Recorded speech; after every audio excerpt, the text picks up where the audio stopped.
হরে কৃষ্ণ। সুপ্রিয় ভক্তবৃন্দ, নতুন আর একটি ব্লগ নিয়ে আপনাদের সামনে আসলাম। তো আজকে আমি আপনাদের অতি পুরনো একটি ঐতিহ্যবাহী একটি মন্দির আপনাদের দর্শন করাবো। এটি হচ্ছে জয়পুরহাট জেলা পাঁচবিবি থানার অন্তর্গত। এটা মাঝিনা কলন্দরপুর গ্রামের জগদীশপুর মৌজার মধ্যে অবস্থিত ত্রিপুরা কালী মন্দির। এখানে দীর্ঘদিন যাবৎ প্রতি বছর কালী পূজা অনুষ্ঠিত হয়ে থাকে। তো এটি বর্তমানে টাইলস দিয়ে জায়গাটা বাঁধা হয়েছে, কিছুটা অসংরক্ষিত অবস্থায় আছে, আপনারা দেখতে পাচ্ছেন। তো আমি যথাযথ কর্তৃপক্ষ এবং সনাতনী গ্রামবাসীদের উদ্দেশ্যে বলবো যে আপনারা অবশ্যই এটা আরও সংরক্ষণ করার ব্যবস্থা করার জন্য।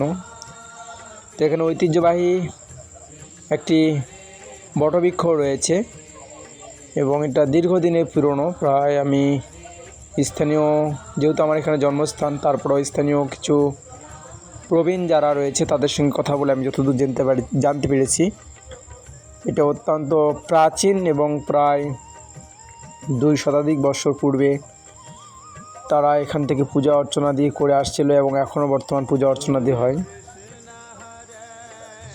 তো চারপাশটা আপনাদের দেখাচ্ছি, অত্যন্ত সবুজ প্রাকৃতিক পরিবেশ। তো এখানে আমার বেড়ে ওঠা। পাশে যে পুকুরটি দেখতে পাচ্ছেন এটি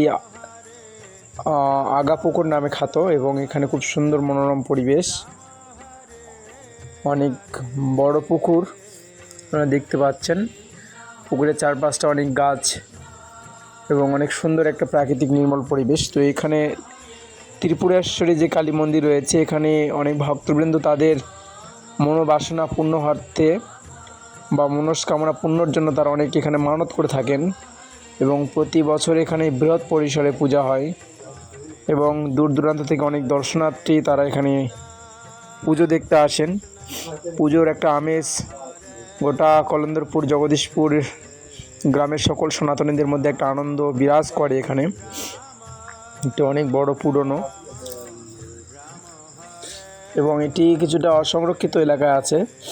তো এটা সংরক্ষণ করা প্রয়োজন। কিছু অপরিচ্ছন্ন, আসলে পূজার সময় সেখানে পরিচ্ছন্নতা করা হয়।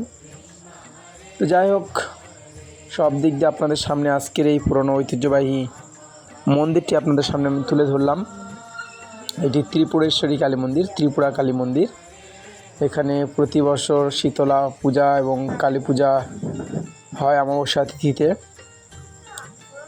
এবং এটা পুকুরের চারপাশে যে সবুজ পরিবেশ সেটা আপনারা দেখতে পাচ্ছেন। তো এই অবস্থা, একটু বৈকালবেলা মুহূর্তে আমি ভিডিও ধারণ করেছিলাম, যেহেতু আমি জয়পুরহাটে এসেছি পাঁচবিতে। আমার জন্মস্থান জেলা জয়পুরহাট পাঁচবিবি এবং মাঝিনা কলন্দরপুর গ্রাম, এটি জগদীশপুর মৌজা। তো এখানে আরও অনেকগুলি মন্দির রয়েছে, ত্রিপুরা কালী মন্দির, রক্ষা কালী মন্দির, শিব কালী মন্দির, শীতলা কালী মন্দির রয়েছে। অনেকগুলি মন্দির এই গ্রামে ঐতিহ্য ধরে রেখেছে। এই গ্রামে আপনারা এই যে দেখছেন সারিবদ্ধ গাছ, পুকুর। তো আপনারা সময় পেলে এই প্রাচীন ঐতিহ্যবাহী স্থানটি দর্শন করতে আসবেন। তো এই লোকেশনটা অত্যন্ত সুন্দর এবং মনোরম পরিবেশ।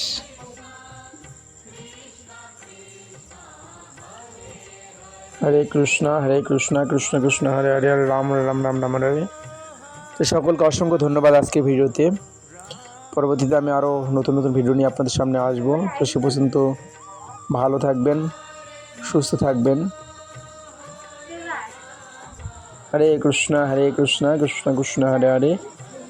এখান থেকে আপনাদের বিদায় নিচ্ছি। আমি আপনাদের হোস্ট লক্ষ্মীপতি ব্রহ্মচারী প্রভু, ত্রিপুরা কালী মন্দির থেকে, জয়পুরহাট পাঁচবি থানা অন্তর্গত কলন্দরপুর গ্রাম।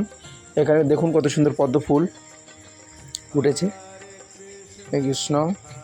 সবাইকে অসংখ্য ধন্যবাদ। সবাই ভালো থাকবেন। আজকের মতো হরি বল।